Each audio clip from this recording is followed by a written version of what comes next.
Hey developers and creators, welcome back to your YouTube channel. मैं हूं छवनीश मुकुंद और आज की इस वीडियो में हम लोग देखने वाले हैं WP रॉकेट प्लगइन को। तो ये वीडियो जो है वो फिफ्थ वीडियो रहने वाला है of 30 day series of themes and plugins. Last video में हम लोगों ने कवर किया था एस्ट्रा थीम को और आज के इस वीडियो में हम लोग कवर करने वाले हैं WP रॉकेट प्लगइन को। तो आइए चलते आज की वीडियो को स्टार्ट करते हैं।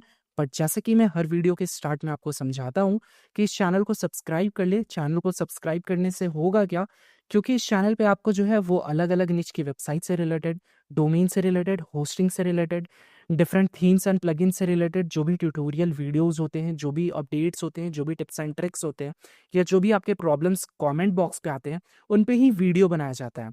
तो अब इससे अगर आप वेबसाइट डेवलपमेंट की जर्नी को स्टार्ट कर रहे हो या फिर आप अलग अलग निच की वेबसाइट देखना चाहते हो या थीम्स एंड प्लगइन्स ट्राई करना चाहते हो, तो ये चैनल जो है वो आपका हेल्प करेगा।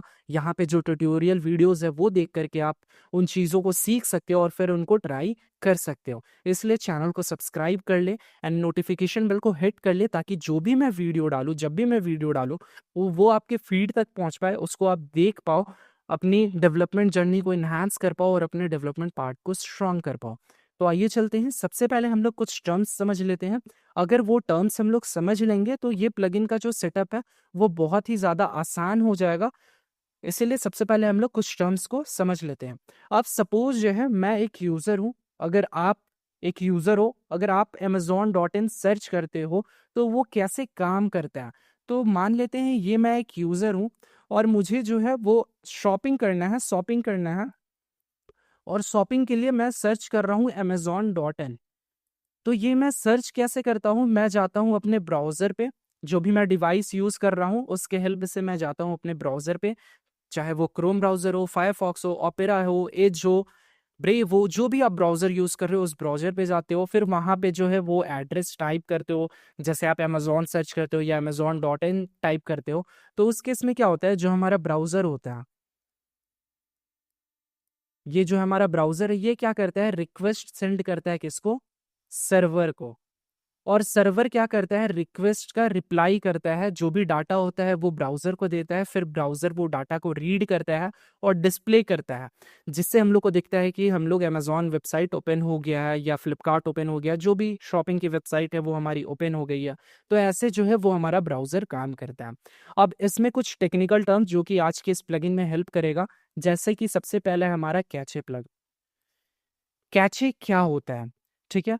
कैचे कहने का मतलब क्या हो गया, जैसे सपोज़ मैंने एक बार जो है वो सर्च किया amazon.in, फिर मैं क्या हुआ, कुछ देर बाद दोबारा जो है वो मैंने टाइप किया amazon.in, तो दोबारा क्या हुआ, ब्राउज़र जो है वो रिक्वेस्ट करेगा सर्वर को और सर्वर जो है वो वापस से रिप्लाई करेगा, जो भी डाटा है वो देगा, फिर वो वापस से ब्राउज़र डिस्प्ले करवाएगा। तो अब इस केस में क्या होगा, जितनी बार हम लोग टाइप करेंगे सेम चीज़, उतनी बार वो रिक्वेस्ट करेगा और उतनी बार वो सर्वर उसको भेजेगा। तो अब इससे क्या होगा कि हमारा जो सर्वर का लोड है वो ज़्यादा बढ़ जाएगा।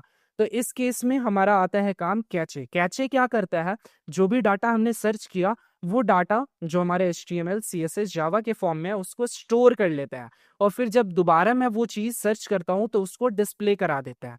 तो अब ये 2 साइड से होता है, एक होता है हमारा सर्वर साइड और दूसरा हमारा जो होता है वो क्लाइंट साइड या फिर हम लोग बोल सकते हैं ब्राउज़र साइड। आपने कभी ध्यान दिया होगा, आप अगर ऐप के सेटिंग्स में जाते हो और वहां पे आप देखते हो डाटा, तो वहां पे आपको कैचे का साइज देखने को मिलता है और डाटा भी देखने को मिलता है। तो अब यहाँ पे क्या होता है, सर्वर साइड और क्लाइंट या फिर ब्राउजर साइड में क्या होता है कि अब जैसे ये ब्राउजर पे मैंने सर्च किया amazon.in, ठीक है, अब दोबारा जो है मैंने सेम ब्राउजर पे क्या किया, amazon.in सर्च किया। तो जब मैंने पहली बार amazon.in सर्च किया था और सर्वर ने मुझे रिप्लाई किया था, जो डाटा था वो ब्राउज़र को दिया था HTML, CSS, जावा के फॉर्म में, तो ब्राउज़र क्या करता है, वो डाटा को कॉपी कर लेता है और स्टोर कर लेता है, ताकि मैं जब दोबारा जो है वो सेम डाटा को विजिट करूं तो मुझे सर्वर के पास ना जाना पड़े, मैं डायरेक्ट एज एन ब्राउज़र मैं वो डाटा जो है वो यूज़र को दे दूं। तो ये होता है हमारा क्लाइंट या फिर ब्राउज़र साइड। अब इससे क्या होता है कि एक तो सर्वर पे लोड नहीं बढ़ता है और ब्राउज़र जो होता है वो डाटा तुरंत दे देता है, क्योंकि उसके पास पहले से स्टोर्ड रहता है, जिससे स्पीड पे भी इफेक्ट पड़ता है। दूसरा होता है हमारा सर्वर साइड में जो होता है वो सर्वर किया स्टोर्ड किया हुआ रहता है डाटा, ब्राउजर रिक्वेस्ट करता है और सर्वर जो होता है वो पुराना डाटा को ही, जो स्टोर्ड डाटा है, कैचे डाटा है, उसको ही जो है वो प्रोवाइड कर देता है ब्राउजर को। तो ये हो गया हमारा कैचे। अब कैचे करने से हमारा क्या हो रहा है कि वेबसाइट का स्पीड जो है वो इंक्रीज कर रहा है, सर्वर पे लोड जो है वो डिक्रीज कर रहा है। दूसरा हमारा आता है content delivery network. Content delivery network क्या हो गया?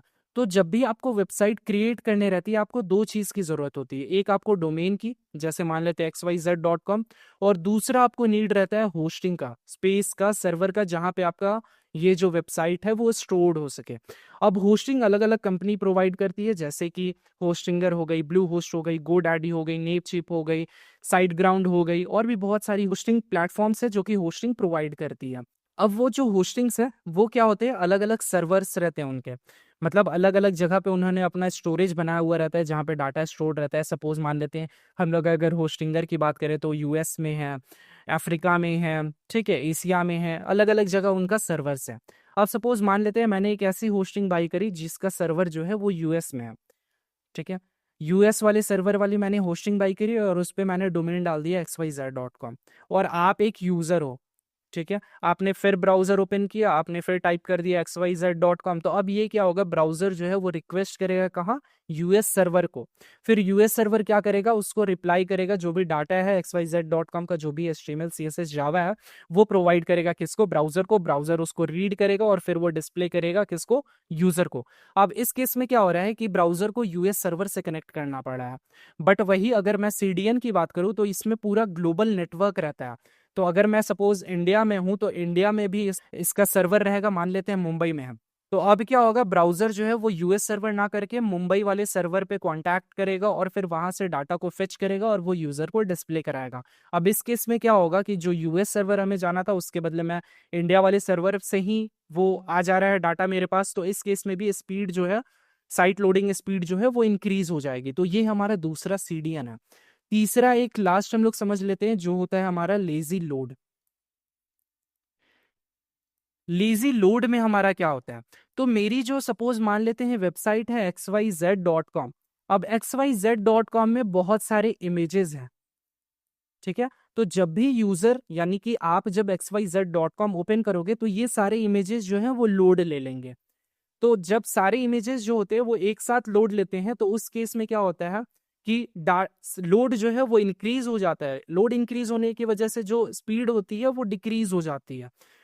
तो इसमें काम आता है हमारा लेजी लोड। लेजी नाम से ही पता चल रहा है, आलसी, मतलब एकदम धीरे धीरे लोड करना। तो सपोज मैं एक यूजर हूं, मैं अभी फ्रंट पे हूं, ऊपर पे हूं, तो मेरा जो है वो ये इमेज जो है वो लोड लिया।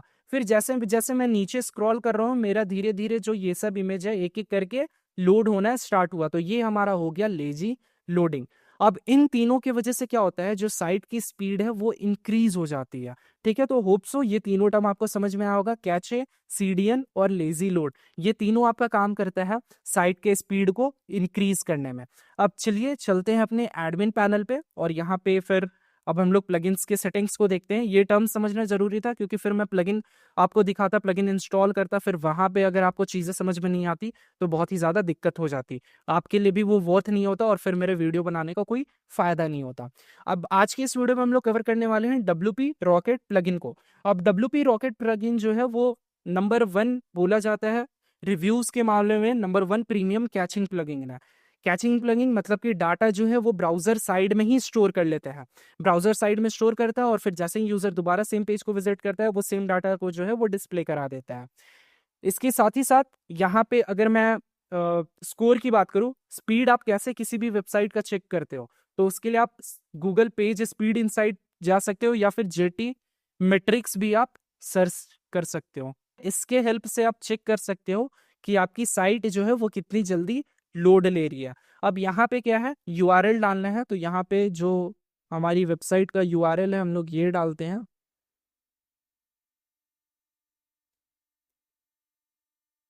URL यहाँ पे पेस्ट करते हैं, पेस्ट करने के बाद यहाँ पे टेस्ट नाउ करते हैं।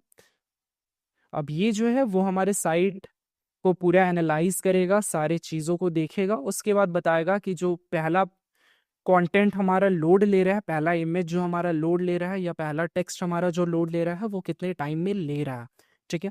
अब WP रॉकेट क्या करता है, ये आपका CDN भी प्रोवाइड करता है, कैचिंग भी प्रोवाइड करता है और लेजी लोड भी प्रोवाइड करता है। तीनों एक ही प्लेटफॉर्म पे आपको मिल जाता है, एक ही प्लगइन में आपको मिल जाता है, जो कि हमारा WP रॉकेट प्लगइन है। तो अब यहाँ पे देख सकते हो ये एनालाइज कर रहा है पूरा, इसको एनालाइज करने देते हैं। यहाँ पे आप देख लोगे ये हमारा हो गया। अब यहाँ पे देख सकते हो 74%, यानी कि ये C ग्रेड में इसको रखा गया। और जो लार्जेस्ट कंटेंट 2.5 सेकेंड लग रहा है हमारा सबसे पहला वाला चीज लोड होने में। अब इसके लिए फिर आपको लॉगिन क्रिएट अकाउंट बाकी डाटा देखने के लिए करना है, तो वो आप कर सकते हो। यहाँ पे अभी हम लोग बस ये समझिए कि जो हम लोग का पहला इमेज या पहला टेक्स्ट लोड ले रहा है वो 2.5 सेकंड में ले रहा है, जो कि बहुत ही ज्यादा है। यहाँ पे आप रेड देखने को मिल जाएगा, तो वो आप समझ जाओ कि ये क्रिटिकल है, आपको इसको सुधारना पड़ेगा। अब साइट का स्पीड इंक्रीज करने क्यों इंपॉर्टेंट है, तो आप जब भी क्या करते हो किसी भी चीज को गूगल पे सर्च कर सकते हो। जैसे कि मैं सर्च करता हूँ चेयर, सपोज सर्च करता हूँ, ठीक है, तो यहाँ पे आप देखोगे अलग अलग वेबसाइट यहाँ पे आ जाएगी, जो कि चेयर का आप देख सकते हो अलग अलग वेबसाइट आ गई। जैसे कि यहाँ पे Nilkamal furniture, Pepperfry, Amazon, Flipkart, ये सारी वेबसाइट आपकी आ गई। तो अब ये क्या हुआ, अब जब भी विजिट करोगे तो वो पहले वाले पे करोगे या फिर दूसरे वाले पे करोगे या फिर तीसरे वाले को विजिट करोगे, ऐसा तो नहीं है। आप स्क्रॉल डाउन पूरा करोगे और यहाँ पे फोर्थ पे जाओगे और फिर जाकर के यहाँ पे देखोगे कि अच्छा यहाँ पे कौन सी वेबसाइट है, मैं इसको विजिट करता हूँ। मोस्टली क्या होता है, यूजर जब भी किसी चीज को सर्च करता है तो वो या तो फर्स्ट वेबसाइट को ओपन कर लेता है या तो सेकंड वेबसाइट को ओपन कर लेता है। अब ये फर्स्ट वेबसाइट, अगर आप वेबसाइट क्रिएट कर रहे हो और आप किसी भी तरह का ब्लॉग लिख रहे हो या सर्विसेज प्रोवाइड कर रहे हो और आप चाहते हो कि वो गूगल पे टॉप रैंक पे आए, तो उसके लिए आपको वेबसाइट का क्या करना पड़ता है, SEO, जिसको हम लोग बोलते हैं सर्च इंजन ऑप्टिमाइजेशन। अब ये सर्च इंजन ऑप्टिमाइजेशन जो है वो आपका अलग अलग चीज़ों पे डिपेंड करता है। जैसे कि आप जो कंटेंट डाल रहे हो वो कितना यूनिक है, उसमें क्वालिटी आप दे रहे हो या फिर कॉपी पेस्ट कर दे रहे हो, आपका वेबसाइट जो है वो वेल ऑप्टिमाइज्ड है या नहीं, कितने टाइम में ये लोड ले रहा है, मतलब कितनी जल्दी ये लोड ले रहा है। तो ये जो हमारा स्पीड है ये एक रैंकिंग फैक्टर होता है किसके लिए, SEO के लिए। और SEO इंपॉर्टेंट होता है आपकी वेबसाइट को गूगल में टॉप में लाने के लिए। इसीलिए हम लोग जो है आज जो प्लगइन को कवर कर रहे हैं WP रॉकेट प्लगइन, ये हमारे लिए बहुत इंपॉर्टेंट है। ये हमारी वेबसाइट को स्पीड को क्या करेगा, इंक्रीज कर देगा, जो कि हमारे SEO में हेल्प करेगा और यूजर फ्रेंडली भी होगा। अब सपोज आप एक ऐसी वेबसाइट को सर्च कर रहे हो जिसको लोड लेने में आपका 2 मिनट लग जा रहा है, तो आप क्या करोगे, उस वेबसाइट से बैक हो जाओगे। आप उस वेबसाइट पे ज्यादा देर तो रहोगे नहीं, क्योंकि आज के टाइम में आप कोशिश करते हो कि जितनी जल्दी से जल्दी जो है वो आपके काम हो जाए। अब यहाँ पे इसलिए हम लोग क्या है WP रॉकेट प्लगइन यूज कर रहे हैं। WP रॉकेट प्लगइन में आपका CDN भी मिल जाएगा, कैचे वाला भी पार्ट हो जाएगा और यहाँ पे लेजी लोडिंग वाला भी पार्ट हो जाएगा। तो आइए चलते हैं, अब देखते हैं हम लोग WP rocket plugin. WP rocket plugin एक प्रीमियम प्लगइन है। प्रीमियम प्लगइन है यानी कि इसको आपको परचेज करना पड़ता है, यानी कि आपका पेड प्लगइन है, फ्री प्लगइन नहीं है। अगर प्राइसिंग की बात करूं तो यहाँ पे आप प्राइसिंग देख सकते हो, यहाँ पे जो है वो $59 पर ईयर से आप स्टार्ट कर। हमने जो है वो WP रॉकेट प्लगइन को ऐड कर लिया है, लाइसेंस को ऐड कर लिया है। अब चलते हैं यहाँ पे, जब आप नीचे स्क्रॉल डाउन करोगे तो यहाँ पे आपको WP रॉकेट देखने को मिल जाएगा। यहाँ से आप इसके सेटिंग्स को कर सकते हो या फिर आप यहाँ पे सेटिंग्स पे जाकर के भी WP रॉकेट पे क्लिक कर सकते हो, ठीक है। तो ये जो है वो WP रॉकेट हमारा इंस्टॉल हो गया। आप यहाँ पे इसके डैशबोर्ड को देख सकते हो। उसके बाद यहाँ पे वही इनका बेसिक डॉक्यूमेंटेशन वगैरह दिया है। एक पार्ट और यहाँ पे बहुत ज़्यादा अच्छा लगता है, अगर आपको किसी भी टर्म में नहीं समझ में आता है, जैसे कि सपोज मैं यहाँ पे गया इमेज ऑप्टिमाइजेशन पे, ठीक है, इमेज ऑप्टिमाइजेशन पे यहाँ पे प्लगइन इंस्टॉल करने बोल रहा है। आ जाते हैं फाइल ऑप्टिमाइजेशन पे पहले। अब सपोज मुझे ये चीज़ समझ में नहीं आ रहा है, आप नीड हेल्प पे क्लिक करोगे, आपको इसका ट्यूटोरियल यहाँ पे देखने को मिल जाएगा टेक्स्ट के फॉर्म में। तो यहाँ पे सबसे पहले हम लोग फाइल ऑप्टिमाइजेशन से ही स्टार्ट करते हैं। फाइल ऑप्टिमाइजेशन में हमने जैसे बताया कि जो भी हमारी वेबसाइट बनती है वो HTML CSS जावा के हेल्प से बनती है। अब कभी कभी क्या होता है, जैसे मैंने यहाँ पे बोर्ड पे आपको समझाया था कि ब्राउज़र कैसे काम करता है। ब्राउज़र काम करने के लिए क्या होता है कि जो हमने डाटा टाइप किया, जो हमने वेबसाइट टाइप किया, वो रिक्वेस्ट किया सर्वर को, सर्वर ने उसका रिक्वेस्ट भेजा HTML CSS जावा के फॉर्म में, और ब्राउज़र क्या करता है, उसको रीड करता है। रीड करने के बाद उसको कन्वर्ट करता है और डिस्प्ले करवाता है, ठीक है। तो अब इस केस में क्या होता है, कभी कभी कुछ कुछ CSS फाइल जो होती है वो लार्ज होती हैं या फिर उनमें बहुत ज़्यादा स्पेसिंग होता है, उसको अच्छे से जो होता है वो नोट नहीं किया हुआ रहता है।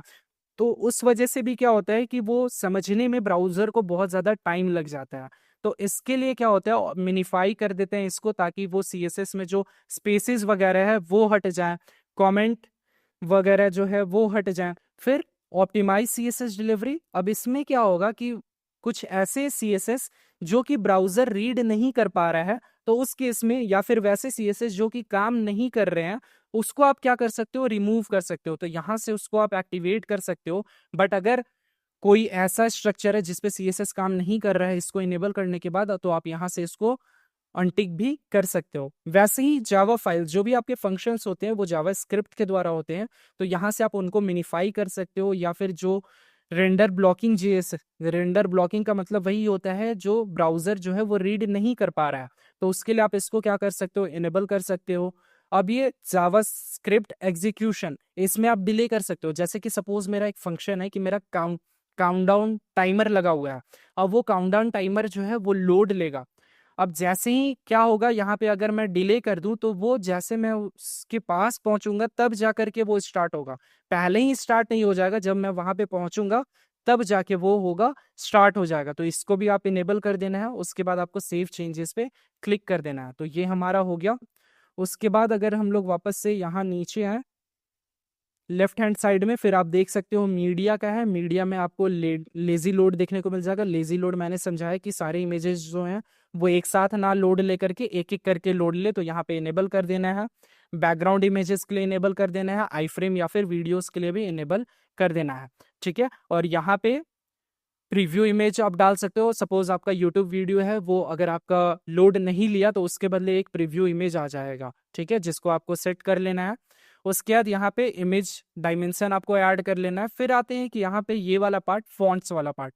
तो आप जो अपनी वेबसाइट में गूगल फॉन्ट्स यूज कर रहे हो, वो क्या हो रहा है, वो सर्वर से आपको आ रहा है ब्राउजर तक। अब यहाँ पे क्या होगा, अगर आप इसको इनेबल कर दोगे तो ब्राउजर क्या करेगा, वो जो भी आपका फॉन्ट्स है उसको स्टोर कर लेगा। ठीक है। अब इससे क्या होगा कि वो लोड लेने वाला टाइम जो है वो घट जाएगा। तो यहाँ से इसको भी हम लोग क्या कर लेते हैं, सेव चेंजेस कर लेते हैं। तो ये भी हमारा क्या हो गया, सेव हो गया। वापस से यहाँ पे आते हैं, प्रीलोड पे आते हैं। प्रीलोड कैचे में क्या होता है, ये आपका इंश्योर करता है कि जब भी विजिट हो, कोई पेज विजिट हो, तो वो कैचे जो है वो जनरेट हो जाए। तो यहाँ पे आप इसको एक्टिवेट कर देंगे। एक्टिवेट करने के बाद यहाँ पे अगर आपको किसी पर्टिकुलर यूआरएल को एक्सक्लूड करना है तो वो आप कर सकते हो यहाँ से। और यहाँ पे लिंक प्रीलोडिंग को भी आपको क्या कर लेना है, इनेबल कर लेना है। फिर यहाँ पे नीचे स्क्रॉल डाउन करते हैं, यहाँ पे सेव चेंज कर लेते हैं। जो भी आप सेटिंग्स करते जाओगे यहाँ पे आपको चेंज करते जाना है। ठीक है। उसके बाद यहाँ नीचे स्क्रॉल डाउन आते हैं। नीचे स्क्रॉल डाउन आने के बाद एडवांस रूल पे आते हैं। एडवांस रूल पे अब ये कैचे का लाइफ स्पैन, मतलब कैचे कितने देर तक स्टोर रहेगा। तो यहाँ पे जो है वो आप 0 अगर रखे हो तो अनलिमिटेड हो जाएगा। अगर आप 1 आवर रखते हो तो ये 1 आवर तक स्टोर रहेगा। उसके बाद फिर वो हट जाएगा, फिर न्यू कैचे क्रिएट होगा। उसके बाद आते हैं डाटाबेस पे। डाटाबेस पे यहाँ पे आप देखोगे, जब भी आप पोस्ट को एडिट करते हो तो जितनी बार एडिट करोगे वो उतने बार रिवीजन्स के रूप में वो सेव्ड होते जाएंगे। जैसे यहाँ पे आप देख सकते हो 15 रिवीजन इन योर डाटाबेस। आप इस पे क्लिक कर दोगे तो वो क्लीन अप हो जाएगा। ठीक है, डिलीट हो जाएगा। उसी तरह कितने कमेंट्स है, वहां से आप स्पैम कमेंट्स को डिलीट कर सकते हो, ट्रैश्ड कमेंट को डिलीट कर सकते हो, क्योंकि ये सारा जो है वो आपका स्पेस लेता है। ठीक है, तो यहाँ से उन सारी चीजों को आप क्या कर सकते हो, डिलीट कर सकते हो। सेव चेंजेस एंड ऑप्टिमाइज पे क्लिक करोगे तो वो सारा आपका जो है वो डिलीट हो जाएगा। उसके बाद आते हैं सीडीएन पे। जैसा कि हमने देखा, अब इसका जो है WP रॉकेट का एक अपना सीडीएन भी है, जो कि हमारा $7.99 का है पर मंथ जो होता है। अगर आप दूसरा सीडीएन का बात करोगे तो आप क्लाउडफ्लेयर यूज कर सकते हो, बट वो $20 का है। या फिर और भी दूसरा सीडीएन आप यूज करना चाहो तो वो कर सकते हो। यहाँ पे आप लोग क्या करेंगे, जितने भी यूआरएल जो हमारे स्टैटिक फाइल्स है वो हमारे क्या हो जाएंगे, डीएनएस पे आ जाएंगे। तो इसको आपको इनेबल कर लेना है। इनेबल करने के बाद यहाँ पे सेव चेंजेस कर लेना है। पेड पार्ट पे अभी नहीं जाना है। पेड पार्ट वाला जो है रॉकेट सीडीएन, उसको अभी इनेबल नहीं करना। अभी यही वाले सेटिंग्स को करके देखना है कि हमारे जो है वो कितने चेंजेस आ रहे हैं। फिर आते हैं हम लोग हार्टबीट एपीआई। अब आपका हार्टबीट एपीआई क्या होता है, हार्टबीट एपीआई में हमारा जो भी रियल टाइम डाटा ट्रांसफर हो रहा है, जैसे कि हम लोग जब ऑटो सेव कर रहे हैं किसी पोस्ट को या पेज को, या फिर जो नोटिफिकेशन आता है एडमिन को, जो भी ई कॉमर्स डाटा होता है कि कितने ऑर्डर्स आए, कितने सेल्स आए, तो वो सारा जो होता है वो हार्टबीट एपीआई में काउंट होता है। इसको कंट्रोल हार्ट बीट पे आपको क्लिक कर देना है। कंट्रोल हार्ट बीट पे क्लिक करने के बाद सेव चेंजेस पे जो है वो आपको क्लिक कर देना है। फिर यहाँ पे नीचे आना है, एड ऑन्स पे आप देख सकते हो कि क्या क्या एड ऑन्स जो है वो आपको प्रोवाइड किया गया है। एड ऑन्स को आप यहाँ पे चेक कर सकते हो। यूजर कैचे, इसको आप इनेबल कर लेना है। उसके बाद यहाँ पे वार्निश, वार्निश का मतलब क्या है? Varnish cache will be pose each time WP rocket clear it cache. मतलब कि जो भी कैचे हमारा है, जब हम लोग क्लियर करेंगे तो वो सारा कैचे जो है वो क्लियर हो जाएगा, फिर उसके बाद हमारा फ्रेश कैचे बनेगा। और ये वेबपी कंपैटिबिलिटी ये जरूर आपको इनेबल कर लेना है। जो भी हमारे वेबपी इमेजेस है वो अच्छे से लोड ले, कंपैटिबल हो, इसके लिए आपको इसको क्या कर लेना है? इनेबल कर लेना है। अभी जो नेक्स्ट जेन फॉर्मेट इमेजेस है वो हमारा वेबपी इमेजेस है, इसलिए हम लोग क्या कर रहे हैं? उसको इनेबल कर ले रहे हैं। और इसको जो है वो आप क्लाउड फ्लेयर के साथ भी इंटीग्रेट कर सकते हो। पर फिलहाल अभी यहाँ पे हम लोग जो है वापस से आते हैं इमेज ऑप्टिमाइजेशन पे। इमेज ऑप्टिमाइज अगर आपको करना है तो यहाँ पे आपको इमेजिफाई जो है वो फ्री प्लगइन है और इसका पेड पार्ट भी आता है। बट फ्री पार्ट को अभी क्या कर लेते हैं हम लोग? इंस्टॉल कर लेते हैं। तो इंस्टॉल इमेजिफाई कर लेते हैं। अब इससे क्या होगा कि जो भी हम लोग इमेज यहाँ पे अपलोड करेंगे, सपोज मैंने PNG इमेज अपलोड कर दिया, PNG फॉर्मेट का इमेज अपलोड कर दिया, JPEG फॉर्मेट का अपलोड कर दिया, JPG फॉर्मेट का अपलोड कर दिया, तो ये सारे जो इमेजेस फॉर्मेट है ये ओल्ड जेन फॉर्मेट है। इसको क्या करेगा अब ये इमेजिफाई? ऑटोमेटिकली वेबपी फॉर्मेट में कर देगा, जिससे इसका साइज डिक्रीज हो जाएगा और ये ईजी लोड हो पाएगा। तो उसके लिए आपको क्या करना है? इसका कन्फिग्रेशन कर लेना है, यहाँ पे साइन अप कर लेना है। साइन अप करने के बाद तो यहाँ पे आपको जो है वो ईमेल डाल लेना है। यहाँ पे ईमेल पेस्ट कर लेते हैं। जैसे ही आप यहाँ पे ईमेल डालोगे आपको जो है वो एक मेल आएगा जहाँ पे आपको API की मिल जाएगा। तो यहाँ पे चलते हैं हम लोग उस ईमेल पे। तो यहाँ पे जो है वो ईमेल आ जाएगा, इसको कंफर्म कर लेना है। कंफर्म करने के बाद यहाँ पे पासवर्ड सेट कर लेना है। तो जैसे कि मैं हूँ, एक पासवर्ड रख लेते हैं।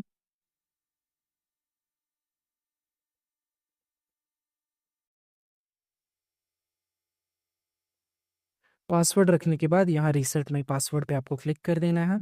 तो ये हमारा पासवर्ड रीसेट हो गया। बैक टू साइन इन पे क्लिक करना है।